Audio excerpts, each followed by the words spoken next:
Sorry, it's been a long time, but as gamers, sometimes life gets a little busy. I have so many things to tell you guys as coming into the next update of Day of Pixel, and I have things to show you within this video at the same time. So, what happened? Okay, my cat, it ended up having stones in his bladder. So, Salem is good, but this is what I've been working on for a long time, and I'm really happy to show you guys this. So, the maps have grown up to 3 to 4 times bigger. There is more cities and towns. On top of that, I have banks with interiors, along with gun shops and interiors. I have a complete banking system, and I'm working on a complete wanted system as well, in case you guys, want to live that criminal life.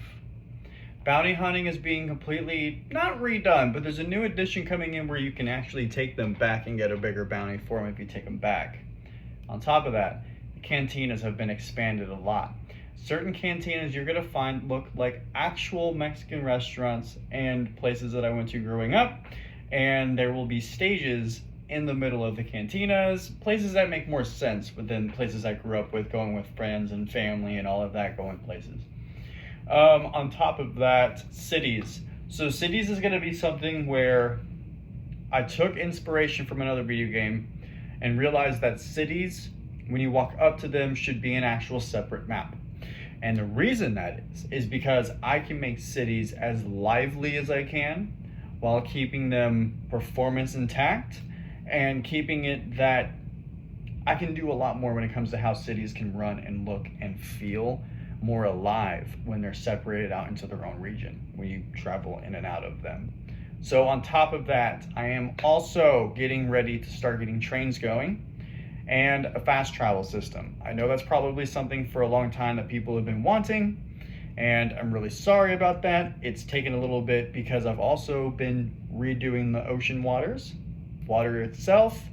I'm redoing not only the maps grow 3 times to 4 times bigger, but that also comes into fixing some of the artwork, making the beaches a little bit better connected and all of that, because sometimes when you resize things, well, they get shifted into a different spot.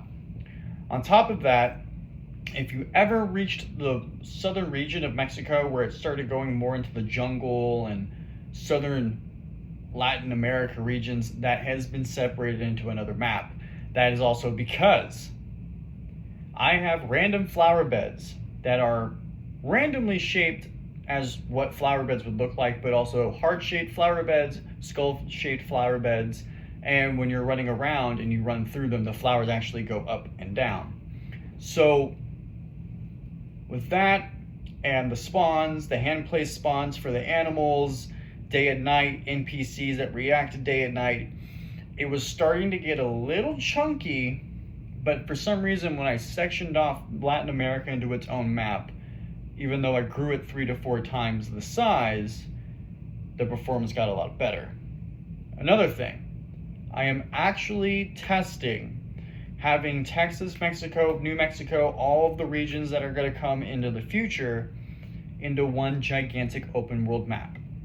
Now, I know a lot of people are asking and they wish that my game would be procedurally generated. I don't want my game to be procedurally generated. It's not something that I am against in all games, but for me, I feel like it would be better to handcraft the map to be almost identical to real world, but my own twist to it as well. And it just feels nicer and better when it's a hand-drawn map, you know what I mean? On top of that, I have an entire calendar system that's coming in, and that's going to be real-life holidays and some made-up holidays that I made myself, along with the world reacted to them, like most games you guys would think. On top of that, there has been giant facelifts when it comes to interiors, exteriors, furniture, more types of furniture, different types of wood and colored furnitures. I'm really taking the time to basically tune up the look of my video game while keeping the code very minimal while making great progress. So On top of that, I'm really sorry that it's taken a couple months to get an update out, but hopefully if you've stuck through, you can understand why it's taken so long to do this, because when this update comes out, I'm gonna have gangs having a full on their own personality. If you kill their leader after a couple weeks, they'll get a new leader with a different name.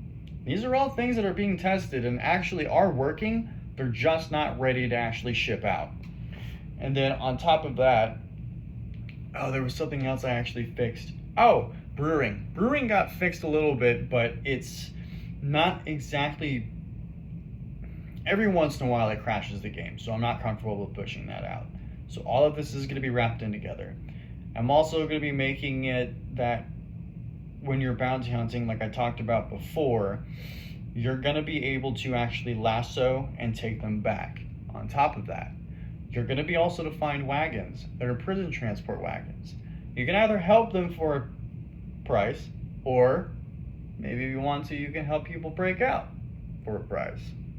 So on top of that, when it comes to everything that's being added, the gun stores will be purchasable weapons, as in revolvers, some rifles, a shotgun, stuff like that.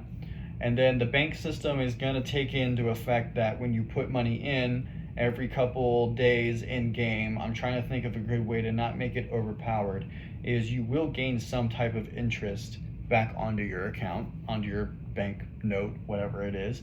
And on top of that, as you can see, I am also working on a butt ton of music for the video game. I've been making music since I was 4 years old, so that shouldn't be hard in theory, but I'm not a trumpet player, so if anybody would like to do trumpets for the video game to help me get the music out, I would be very happy with that. On top of that, I have hired an artist. Her name is Yakuin. I'll leave a time thing if I can. She's really helped me when it comes to, I can't draw certain things off my head from scratch. So she's taken my stuff that I've drawn and actually made it better. So you guys are gonna see this is basically a new game. And hopefully you stuck around for my rambling, because Day of Pixel basically 2.0 is gonna be done within maybe a month or two if no other medical things happen, if nothing else happens. And I'm not trying to have a pity party, I'm just letting you guys know that things have happened, and I'm sorry that it made game development slow down a little bit, but on the other hand, at least I'm keeping you guys updated. So I love you guys, have a good time, and keep fighting that good fight for the empanadas.